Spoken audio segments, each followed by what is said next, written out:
ஆண்டவரும் மீட்பருமாகிய இயேசு கிறிஸ்துவின் தூய நாமம் மகிமைப்படுவதாக.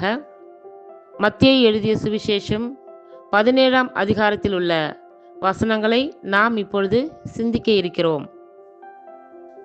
6 நாளைக்கு பின்பு இயேசு பேதுருவையும் யாக்கோபையும் அவனுடைய சகோதரனாகிய யோவானையும் கூட்டிக் கொண்டு தனித்திருக்கும்படி உயர்ந்த மலையின் மேல் போய் அவர்களுக்கு முன்பாக மறுரூபமானார். அவர் முகம் சூரியனைப் போல பிரகாசித்தது. அவர் வஸ்திரம் வெளிச்சத்தைப் போல வெண்மையாயிற்று. அப்பொழுது மோசேயும் எலியாவும் அவரோடே பேசுகிறவர்களாக அவர்களுக்கு காணப்பட்டார்கள். அப்பொழுது பேதுரு இயேசுவை நோக்கி, ஆண்டவரே, நாம் இங்கே இருக்கிறது நல்லது.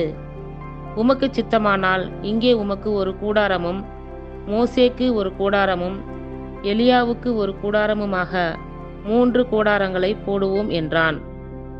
அவன் பேசுகையில், இதோ ஒளியுள்ள ஒரு மேகம் அவர்கள் மேல் நிழலிட்டது. இவர் என்னுடைய நேசகுமாரன், இவரில் பிரியமாயிருக்கிறேன், இவருக்கு செவி கொடுங்கள் என்று அந்த மேகத்திலிருந்து ஒரு சத்தம் உண்டாயிற்று. சீஷர்கள் அதை கேட்டு முகம் குப்புற விழுந்து மிகவும் பயந்தார்கள்.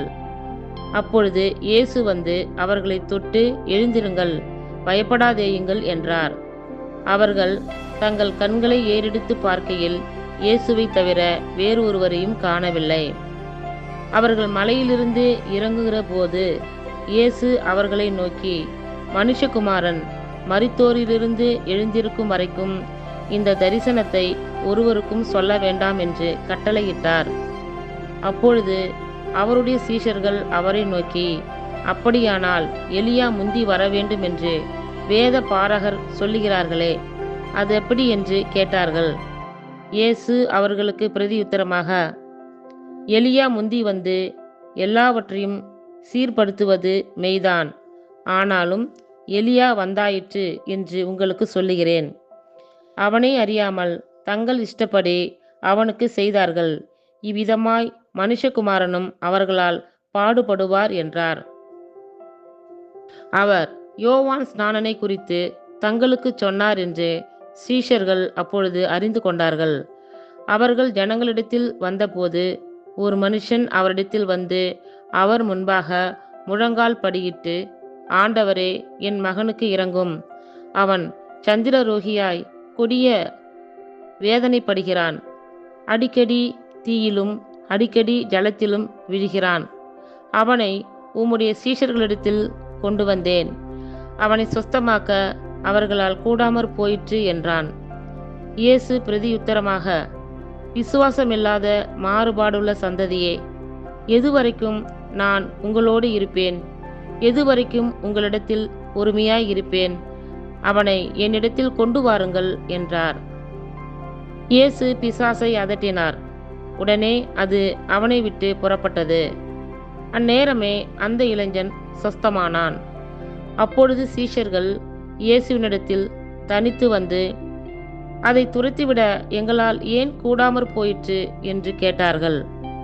அதற்கு இயேசு, உங்கள் அவிசுவாசத்தினேலேதான். கடுகு விதை அளவு விசுவாசம் உங்களுக்கு இருந்தால் நீங்கள் இந்த மலையை பார்த்து, இவ்விடம் விட்டு அப்புறம் போ என்று சொல்ல அது அப்புறம் போம்.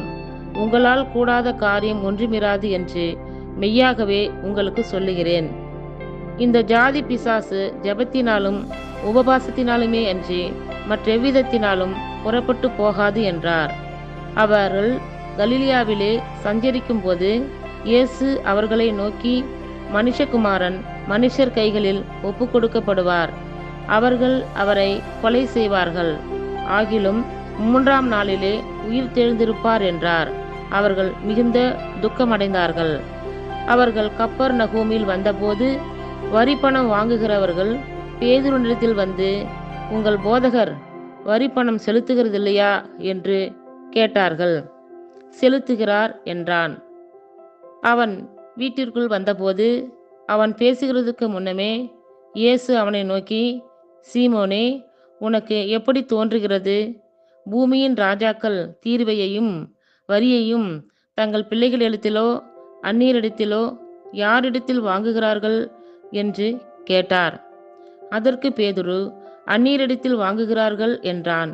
இயேசு அவனை நோக்கி, அப்படியானால் பிள்ளைகள் அதை செலுத்த வேண்டியதில்லையே. ஆகிலும் நாம் அவர்களுக்கு இடரலாயிராதபடிக்கு நீ கடலுக்கு போய் தூண்டில் போட்டு முதலாவது அகப்படுகிற மீனை பிடித்து அதன் வாயை திறந்து பார். ஒரு வெள்ளிப் பணத்தை காண்பாய். அதை எடுத்து எனக்காகவும் உனக்காகவும் அவர்களிடத்தில் கொடு என்றார். இத்துடன் 17ஆம் அதிகாரத்திற்குரிய வசனங்கள் நிறைவுற்றது. கர்த்தர் தாமே நம் எல்லோரையும் ஆசீர்வதிப்பாராக. ஆமேன்.